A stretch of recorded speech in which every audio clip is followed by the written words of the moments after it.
pleased to be joined today in the Downtown Den, Downtown in Business Den, with John James from Soho Estates. Well, thank you for joining us, John. Thank you, Simon. Thank you for inviting me. We're going to talk about all things Soho, no doubt about that. We're going to talk about the campaign that you've been running around Soho, particularly in terms of post-lockdown. I suppose it's quite pertinent, not least because we're talking on the day that we're expecting Boris Johnson to make an announcement very much around the hospitality industry. So it'll be interesting to see what comes out of that. But let's start, John.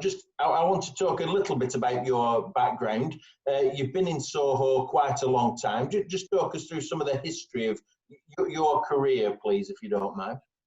Certainly. I mean, I came from a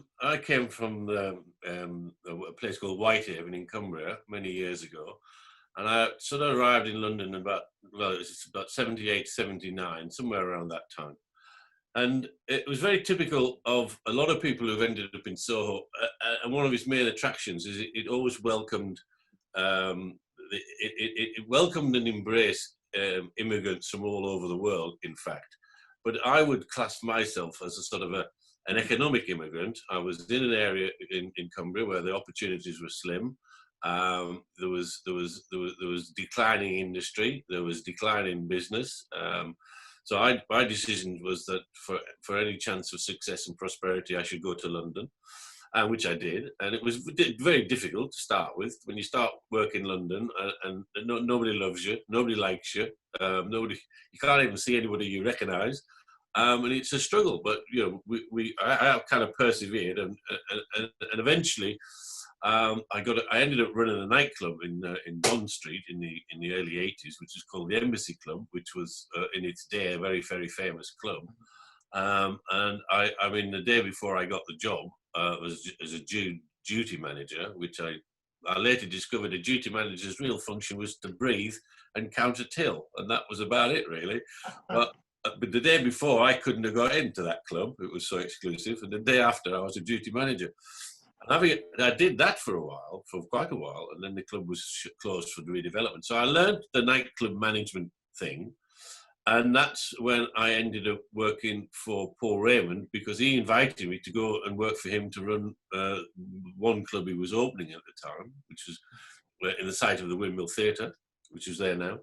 And then eventually another couple of clubs he started, one of the most famous being Madame Jojo's.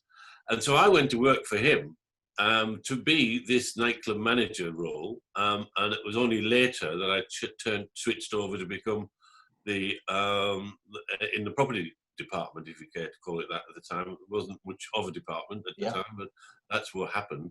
So I transitioned from being the nightclub, so I quite understand the hospitality problems and the running of such businesses, into the property department, and I went to work for him in 1986. So I've been there 30 odd years now, 30, whatever that is, years, 36.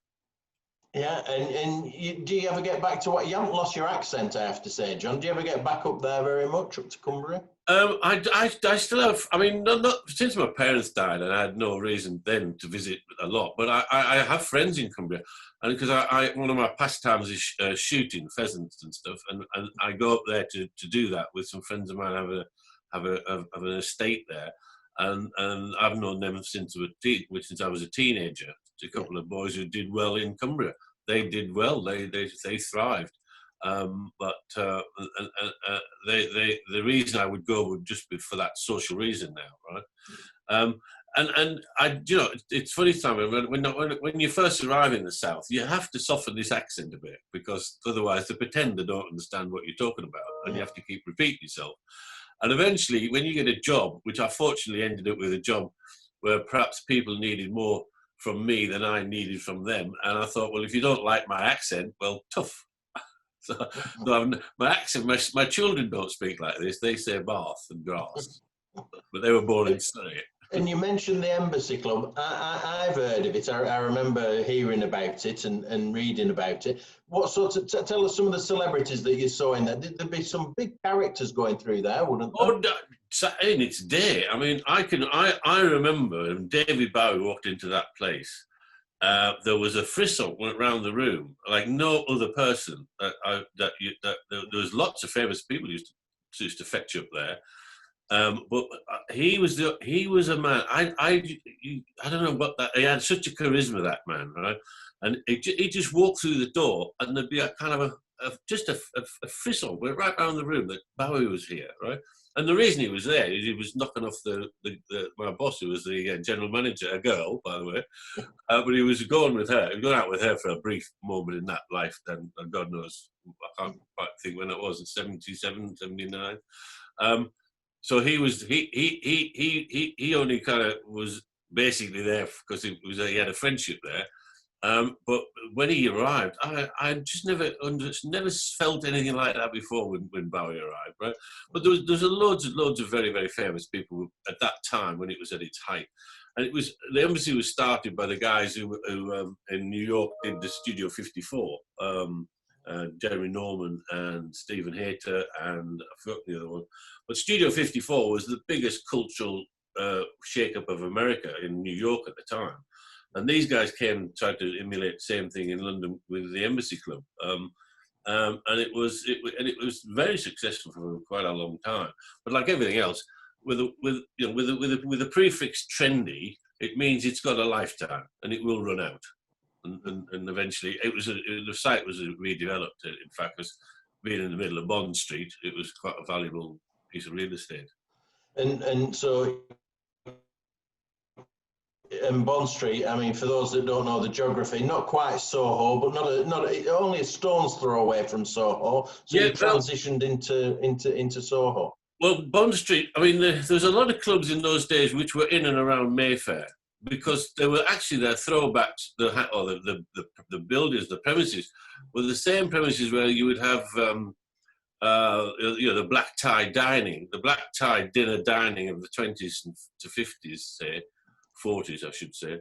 And they were quite big spaces, and there was a few of them around Mayfair, which they all kind of transitioned into becoming very suitable for nightclubs. So Bond Street is about like 3 or 4 blocks away from where you would actually start saying you're in the boundary of Soho, actually. Yeah. So I moved from Mayfair to Soho, which some might think is not probably the wrong way. I don't know. Yeah. And people, certainly outside London, who don't venture into London very much, will have a perception of Soho. It's really transformed over the years, hasn't it? But it's still got a sort of edge to it, hasn't it? Well, Soho, the thing about Soho, it offers this unique sort of mixture of opportunity and business. And basically, as an area, because of its, it attracted an awful lot of immigrants right the way back from the persecuted Huguenots who came there. But when they fetched up in Soho, and there was a kind of they would talk about there would be a French contingent, there'd be an Italian contingent, there'd be a Greek contingent, and these people would bring with them their cultures and the cuisine of their countries. So suddenly Soho was starting to have lots of really good Italian restaurants or different cuisine restaurants. And this was part and parcel of the start of its hospitality-based DNA, as I would call it. But on top of which, it was a hugely tolerant place. So it would tolerate, before the laws against homosexuality were repealed in 1964, I think. I'm not too sure, but this is a relatively short time ago.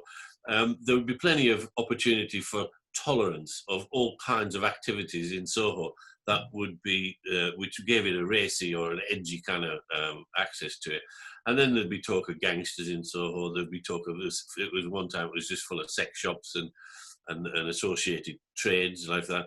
But the area had a sort of a risque beauty to it, and tolerance is fine. But I always thought the immigration, the fact that the immigrant goes to where their friends are, number one, and that would be there'd be groups of them in different areas of Soho. But they also bring something which is called a work ethic, because unless you work, nobody's going to give you any help or whatsoever. You're not here to be benefited or to take the system that we have in this country. Not in those days, and I don't think now, by the way. But the idea you come and you work, so you come and you bring with you a thing called a work ethic, like a bit like when I arrived. Nobody's going to help you unless you do it yourself. Right? So this would therefore boom into the restaurant business as we know that Soho is, and the clubs and the bars, and you know the dodgy little basements that God knows what goes on down there. But there's plenty of folk going in and out of there until 5 o'clock in the morning sometimes. Now all of that had its sort of mystique, if you like. But the sad thing is, of course, for a lot of us, that the Italian restaurants, when they were successful, and they did become very successful, they educated their children, and their children became doctors and lawyers, and eventually the family restaurants sort of ran out of an owner and have been sold and have been turned into other things because they were a victim of that success, to be honest. But Soho was always a place that welcomed this, always a place that people could come, they could start, they encouraged entrepreneurial, innovative young men and women to do and to give them a chance. And of course, originally it was relatively inexpensive to start there. I mean, that would be one of the reasons that people do this is because it was affordable in those days. But I'm not sure. Hang on, I'm not sure that any inner city place was ever affordable when you were there. Do you know? It's okay saying it's affordable looking back, but I expect when you arrived, it wasn't affordable at all. Yeah. Everything's relative anyway, isn't it? But it's on the cusp. I mean, it's touching onto, you know, the centre of London, isn't it? I mean, it's there, isn't it? Soho represents the centre of the West End, and the West End represents the centre of London as a city. It brings in the most revenue, it brings in the most people, it brings in the most vitality, it brings in the most, and it is one of the most prosperous, right? And inside of the boundaries of Soho, you've got like 10, 12 theatres. You've got an entire spread of cuisines. You've got an entire spread of bars. You've got bars. When you look at the street of Soho, and not at the moment, sadly, because it looks like a ghost town right now. But when you look at the street of Soho at 7 o'clock on a Thursday evening, there is one mass of people walking about, and it's kind of like a zoo. It's all these people walking all over the place. But some of them are going to Quo Vadis, some of them are going to L'Escargot, some of them are going to Wagamama, some of them are going to a noodle bar down there. There is such a mix of people of various ages and wealth brackets and interests, and they're all going in different places. And the place is a buzz with that wonderful activity, which right now, Simon, I'm sorry to say, is boarded up. The whole lot is boarded up. There are no people on these streets. It's an absolutely shocking thing to see. Yeah, and we're going to talk more about that. But before we do, let's talk. You mentioned it'd be remiss of us not to talk about Paul Raymond. I made a point of watching the movie last night, which details accurately or inaccurately, I don't know, but some of his life, The Look of Love, which came out in 2013. But you went to work for this guy. He was one of the richest men in England at one stage, by all accounts. What was that like? I mean, it was at the height of, it seemed an exciting time to be working around there. And what was he like to work with? Well, I mean, Paul Raymond was he would be referred to by all of us as PR, right? Or sometimes PR sir, depending on what you're asking at the time. Yeah, right? really. But I went to work for him, and he was a remarkable man. Right? He came from Liverpool. Yeah. He came post-war with no money whatsoever, and everything he earned, he had basically earned it himself. He started life.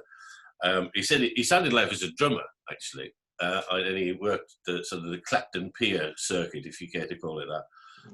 And he said, I remember saying to me once, John, I'm glad I wasn't a very good drummer, because I might have been stuck at that level, right? But I mean, he started off as an impresario kind of thing. He put on shows, which would be the playbills, which we've got plenty of them left here, of in Clacton, in the piers, in the northern towns, in all the playhouses all up and down the country. And I also remember once he said to me, it had sort of an act sort of thing. And then he got a couple of pretty girls, and then he noticed that there were people who were not looking at him so much, so they were looking at the girls, and he figured that that was the way forward for him, and that's exactly what he did. So suddenly it became the Raymond Review, and the Raymond Review Bar, which he opened in 1958, which is the acorn for which the very thing Soho Estates is today, as a stakeholder property owner in that area. Started from this club called the Raymond Review Bar in 1958. And he said to me, John, I only had 6 weeks' money. If after that I was out, I was on my ear. And thank God it became successful. It became successful as this sort of striptease club, because at the time, if you think back to 1958, the striptease club and all the magazines he went on to produce, they seem a little bit old hat now, a little bit, but they were cutting edge. Risque in that day. So it started off and became very successful very quickly, and then he went into producing magazines, and the magazines, which not many people ever bought any of, but the millions of them people did. And then by the success of the magazine company, he was then able to buy property. So he started buying property as an investment within the area in which he worked. And he said to me, John, I'm not buying anything I can't walk to. And that was a simple philosophy. And he said that in the Windmill Theater, which was smack in the heart of Soho, obviously. So that was his philosophy, and he would just buy at Soho as it went, as his wealth grew. And the thing, I mean, when you look at the Look of Love, it's a period which wasn't my period. It was set, although it obviously was, because I was married to Deborah and at the point of that film. But it was set more about the magazine period. But it was quite bizarre, because I went to meet Steve Coogan, who's played PR, and with my daughter, who looks not a lot like her mother. And I had this bizarre thing of meeting Steve in a bar, looking like Paul Raymond, with my daughter, who looks a lot like my late wife, and I'm thinking, this is a bit surrealist. This is a film about this life that I can remember being a part of. And I mean, Steve Coogan made a very convincing Paul Raymond, right? And the book, which is written by Paul Letts, with a book about Paul Raymond, was quite closely followed in the script of that film. I mean, I read the script before it was ever shot, and I mean, nothing I could have done about it if I didn't like it, right? But I thought it was quite a good production. Yeah. And it was just, I mean, it was a bit weird about it being so personal and close. I didn't want to go and watch that film with my children, for example. But I obviously remember all of it. And the only thing that made me laugh, there's a bit in that movie where Paul Raymond was asking some girl out as if he was tongue-tied, and I thought, well, that never happened. Right. That's not how he behaved, right? He was always quite important from the very off, Paul Raymond. Paul Raymond was treated with so much respect I've never seen in my life. When we went places, doors would open, people were very respectful of him, and he was a very nice chap. He had a great sense of humour. He was very welcoming to people. Although he had an amusing. He couldn't remember who anybody was, and he said to me, "John, who's this?" And I'd have to whisper in his ear who it was. And then he, "Oh, hello, how are you? Nice to see you." But because so many people would talk to him. I mean, it wouldn't be unusual. But we were walking down the street once, and Dawn French comes rushing up. She'd come out of the Groucho Club. She comes rushing up. She starts, and he goes, "Who's this?" I said, Dawn French, right? And she starts thanking him profusely because he got her equity card when they were in the Bulevar Theater with the comic strip. And there would only be kids from college when that happened, right? And he got them all an equity card. So she came up to thank him, and he's saying, "Who is it? Who is this woman?" So I had to tip him off who the hell it was. It was, he was a very gracious and very polite guy, Paul Raymond. He always was. And that's a good point, actually, isn't it? Because it's not just about all the risque, nudity, etc. Comic strip, people of my generation will remember comic strip. I'm in my early 50s. I mean, the comedians, the alternative comedians that came through there, and then it fed through into films on Channel 4 and everything else. He was a significant part in making that happen. Well, yeah, I mean, the Boulevard was a small theatre room attached to the review bar. And long before I ever went to work for Paul Raymond, somebody said to me, "You've got to come and see this." And we went to this theatre where the comic strip was. And the comic strip was, Ed Edmonds and Alexis Sale and French and Saunders and all of that little group. And they all were just straight out of college in those days when it started in the early 80s. And, I expect to be looking for getting 40 quid a night or a week. I'm not even sure, But it was put on by a guy called Peter Richardson, and it was just in this little theatre next door to the review bar. So you had this bizarre queue of lots of Japanese guys queuing in this side of the building going into the strip club, and lots of these really strange-looking young folk queuing on this side going into the comedy strip. And I went there once. I went there a couple of times. It was actually so innovatively brilliant at the time. You were lucky to be able to go to the beginning of this, right?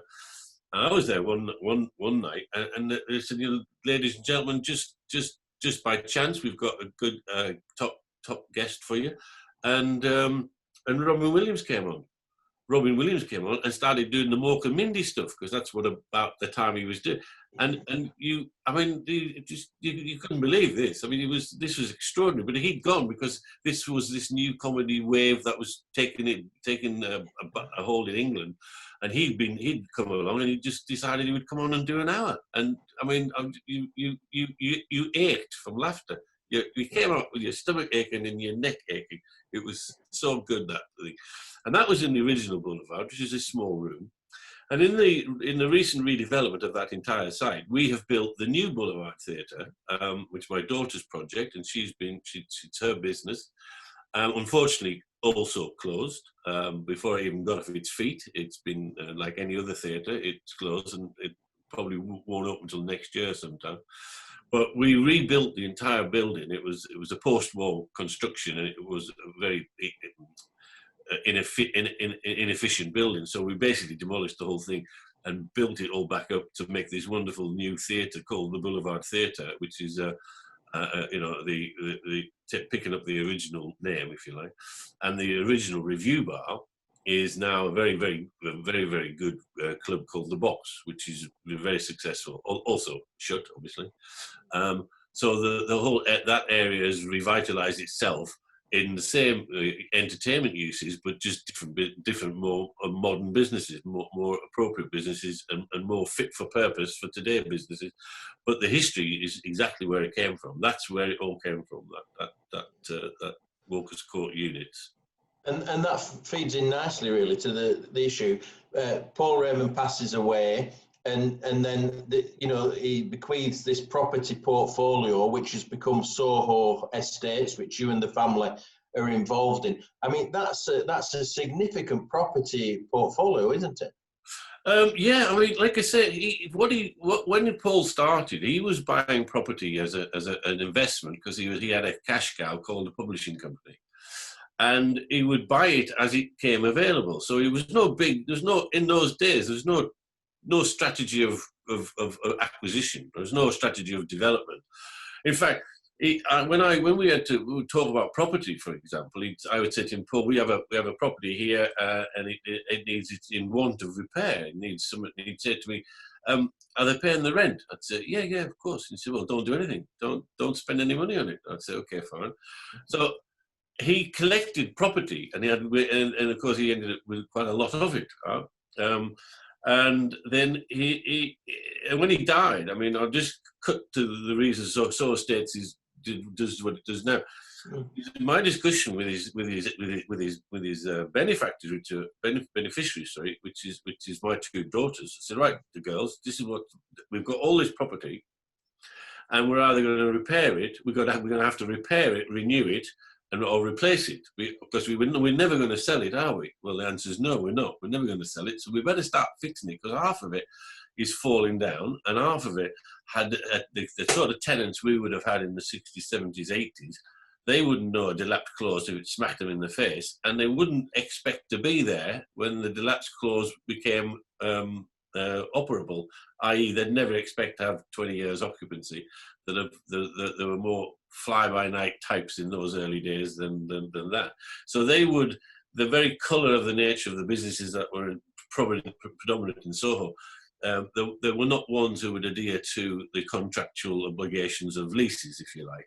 So basically, they never fixed anything, they never repaired anything, they never did anything to these buildings.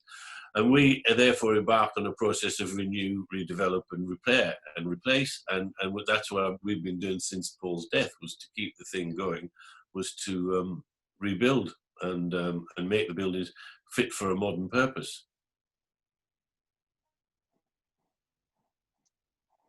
Court is one that you've touched upon. Kettner's Hotel, is it? I've been at the champagne bar in there. I've been in there and had the odd drink. And then you've got the Foyles bookshop, which is being totally redeveloped. Some of these are major projects. Well, yeah, I mean, you see, where Kettner's is, the block in which Kettner's is on with the south side, and on the north side is the original Soho House. So in that block, you have Soho House on one side, you have Kettner's on the other side. And Kettner's was also a very, very long lease. So the upper parts of that building were in need of repair. And eventually, and it came to pass, of course, that Soho House was expanding up this side of the street quite rapidly, building after building after building as it got more and more successful. And we had the opportunity to buy Kettner's back, and then basically we did a whole development, which was 50, most the 3/4 of one block, and actually 15 listed buildings within that area. But we were well supported by the Westminster at the time to make this happen. And we sort of infilled what would be the light wells in the back of these buildings. So you keep the historic nature of the building intact. So you have the historic line of the building. Where basically in the yard in Soho would have been originally for people to poo in it. Then it would have been for animals to poo in it. And then lastly, pigeons to poo in it. And that's about it, right? Other than that.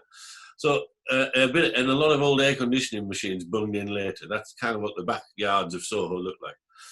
And so we filled it in. We filled the whole thing in, taking what was 13,000 square feet in total to making it 30,000 square feet. And Soho House expanded into taking all of the space and the Kettner's Hotel. So it's now a Soho House hotel with all the rooms. So the whole building has been refurbished, revitalised, made fit for purpose.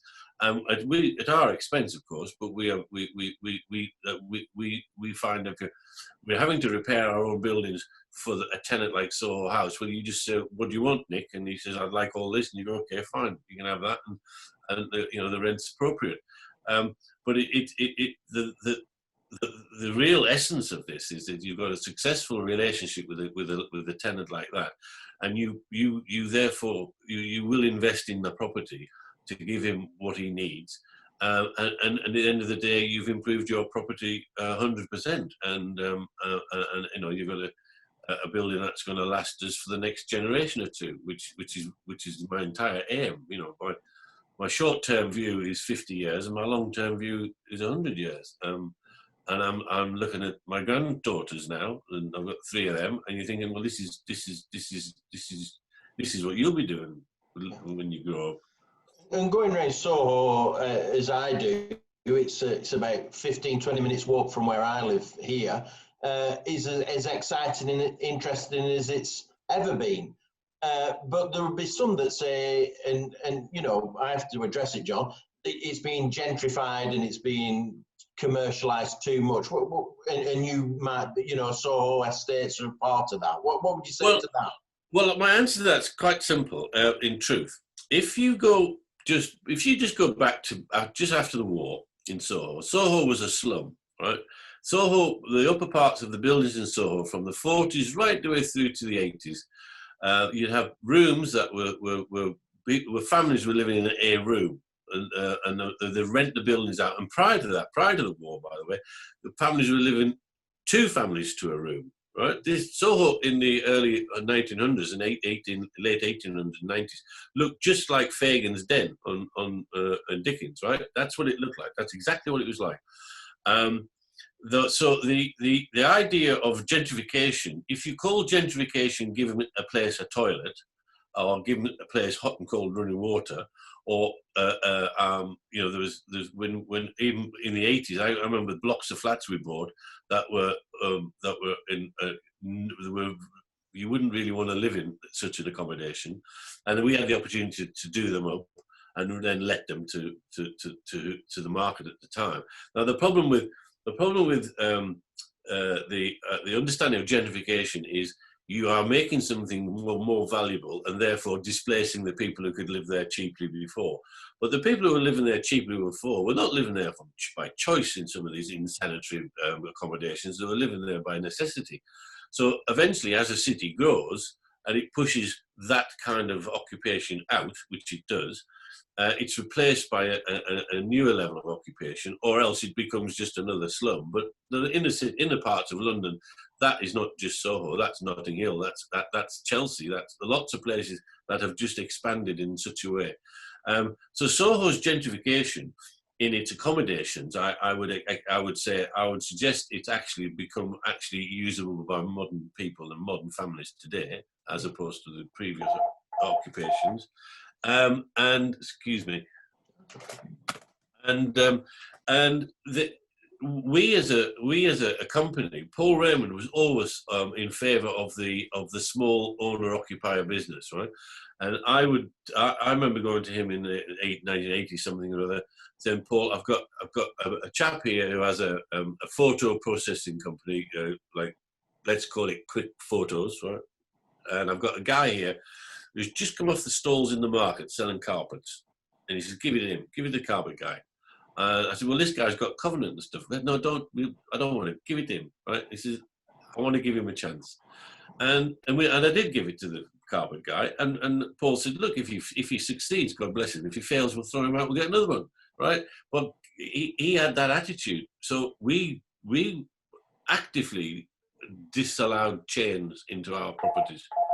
Right? If a chain operator applied, we would not go for the chain. Right? Hang on, I'm sorry, I've got to do this. Yeah. Or it'll keep ringing. Yeah, no, I understand that. That's interesting. Yeah, so you have a philosophy around Soho Estates. It has a belief system and values that it sort of adheres to, and they're very much based on some of what Paul Raymond believed in them. Yes, I mean, still to today, right? You see, the very thing that the Soho is kind of like by virtue of it's a historic area, it's a conservation area. The actual construction of the buildings do not allow for massive expansion in any shape or form, to be honest.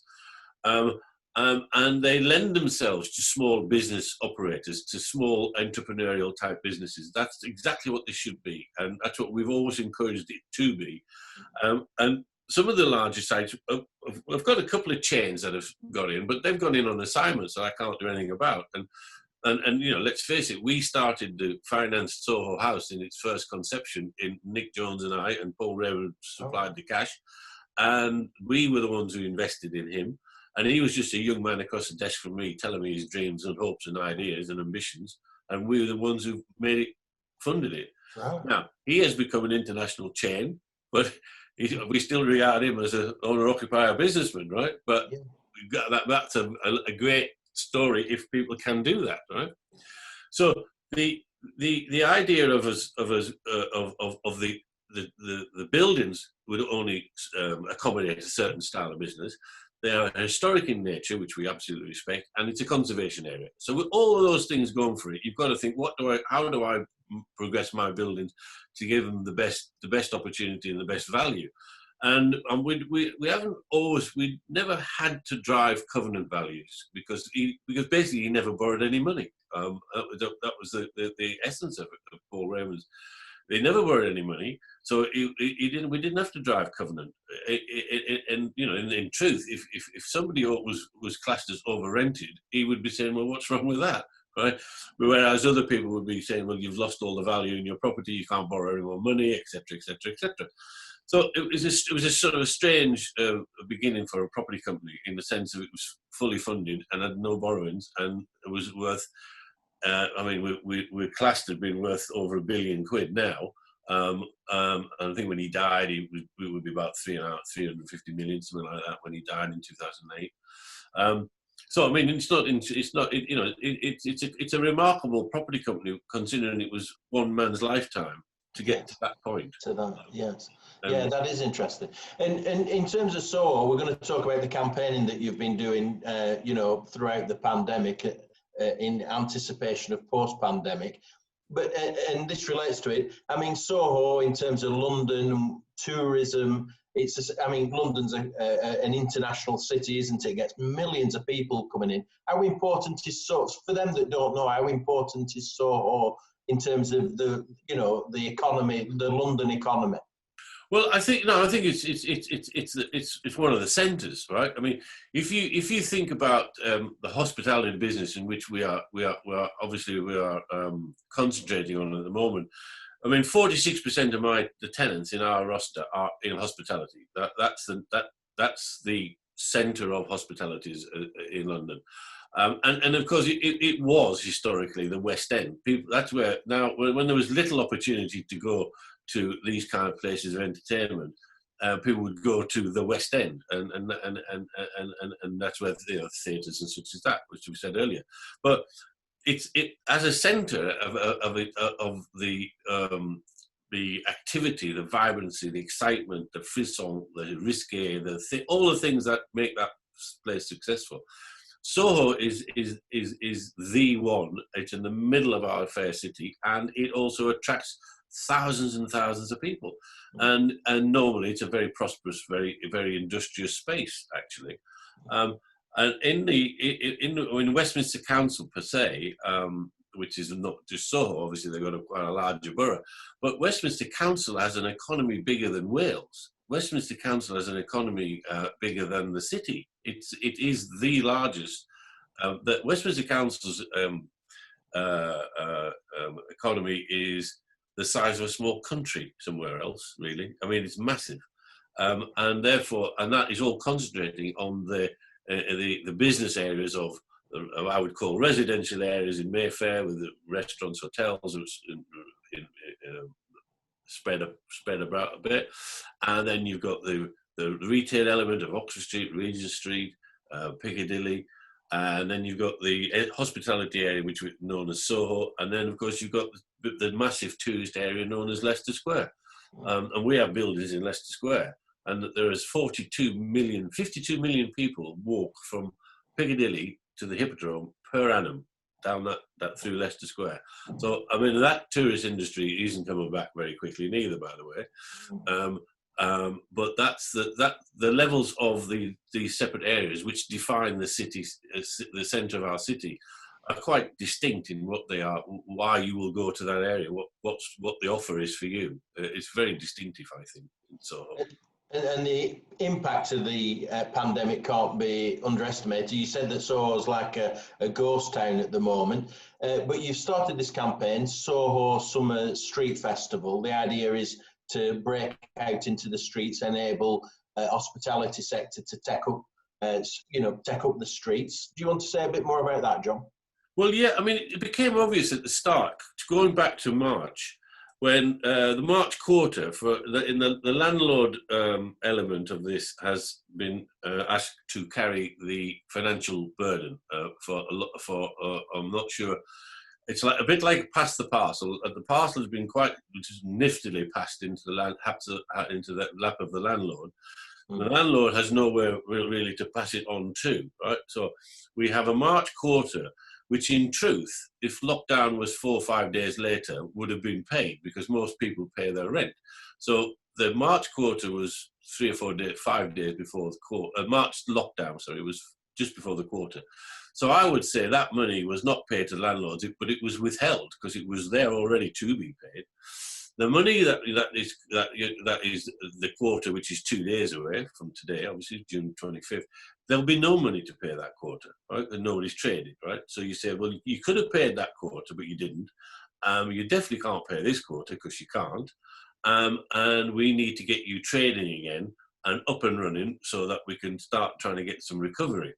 So the discussions that we were having with Westminster, and the ability for myself and other landlords who were classed as stakeholder landlords, was actually to go and zoom in to the entire leadership and cabinet of Westminster to talk about how we're going to help recovery, all of us. So having an influence like that, you think, okay, I just want to explain something to you, and then I know many other people throughout England and Britain are doing this, but I'm just contrary to what was important to us. I said, what I would like to ask is, could you support the idea of using the street as the open air social distancing space? Because the man with 50-seater restaurant or 60-seater restaurant will not open with 20 seats. He can't. As soon as he opens the door for 20 seats, he opens the doors to bills. The furlough will finish, the bills will arrive, the people are not yet coming. And he will not open, right? And the longer he will not open, the less likely he's going to be to open. So you will see failures. We will see a third of restaurants in our area fail.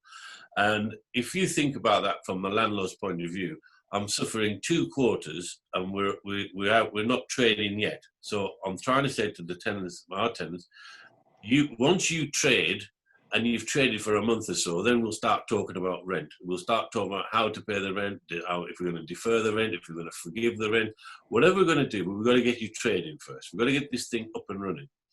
And the idea of just asking for an area in front of this restaurant in the street to take up an area which would probably previously be a parked car was as simple as I wanted it to be. But the word festival came along to give it some frisson of excitement, to say, look forward to this, is a bit of hope on the horizon, something we could all work for. The festival seems to have upset the amenity groups, because the amenity groups just see one mad party in Soho, which would be noisy and disruptive. But the idea is to give it enough oomph to attract people to come back, because they're not actually coming back to the cities right now. We'll see what today brings with the 1 meter, the 2 meter, but you see that people are going to beaches. They're going to tonight. I mean, he'll probably say that pubs with a garden will open, right? But that's not any of our pubs. Right? He'll probably say anybody with any outside space could open. So you say, right, well, let's just have some outside space in the street, just pedestrianising temporarily. I'm saying we've only got a month to do it. We've only got the weather, but it would boost the industry back, give it a kickstart, and show a bit of willingness is all I was after. And I mean, I have tremendous support, Sam. And the website went up. I got 6,500 people saying this is a good idea. Unfortunately, the amenity groups, I've got letters from amenity groups, 18 pages, telling me they're supportive, but these are the reasons what they're concerned about, which basically says how to stop it. Yeah. It's a great campaign. It's a great campaign, and the situation as we speak in terms of Westminster, I made representations as a local resident, but they're saying, oh well, what about opening 5:30 till 10:30, which is very modest, almost not worth doing. Whereas you guys are campaigning for what, about lunchtime right through till 11.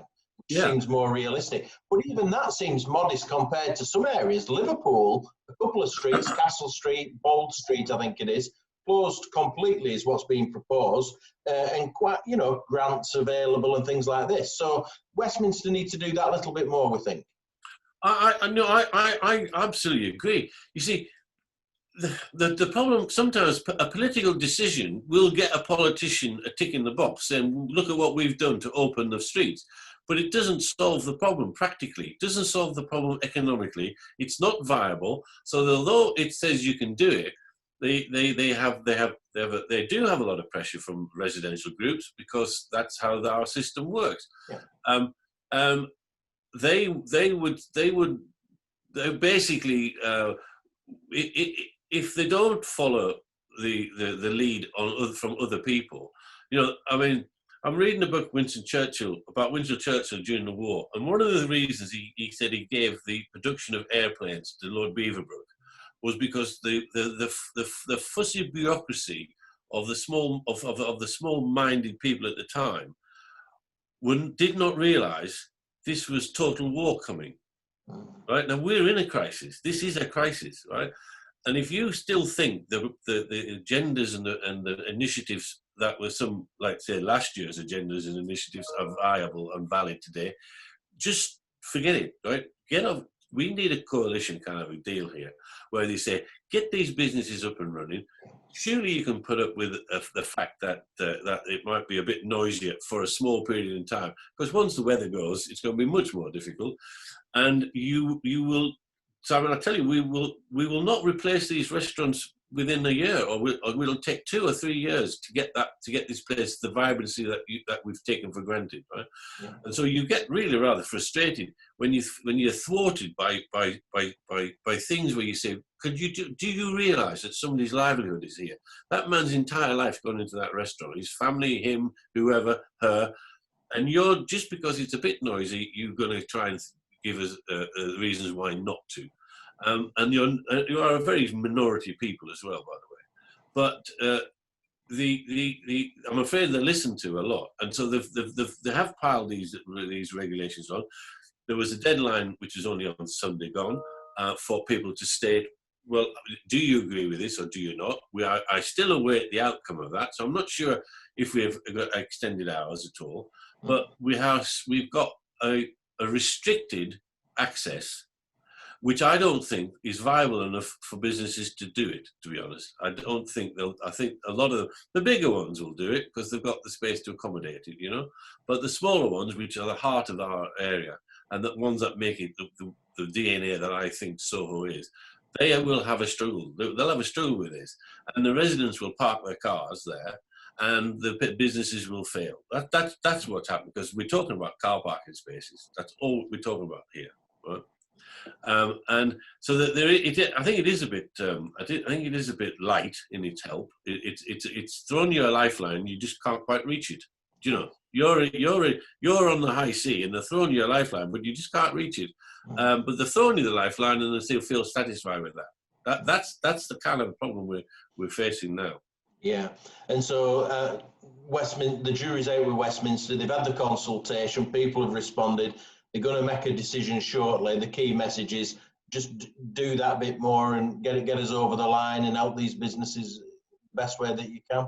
Yeah, I mean, we've opened up retail the last 3 weeks. Retail's been open, right? But retail doesn't drive footfall. Nobody's rushing out. I mean, there are people coming out. I must admit that, but it's not like the centre of a city before. I mean, it's like very light traffic, but the retail doesn't drive footfall per se. Retail with the ambience of food, drink, and have lunch, sit down, do what you do, shop. This is a whole. It's an encompassing experience, and you need both. You need both to do this, right? If you think that we are going to get this city open and it will go back to normal straight away, it's a myth. It's not. People are still really very, very nervous about public transport. So getting into the city is a problem as well. Yeah. Listen, John, I've thoroughly enjoyed the conversation. Really enjoyed it. We've covered a whole range of topics. I hope at some stage we'll be able to meet up in Soho in the not too distant future and have a drink. It is something we're all looking forward to, Simon, to be able to go sit and have a drink. In a lovely day like today, you could sit there.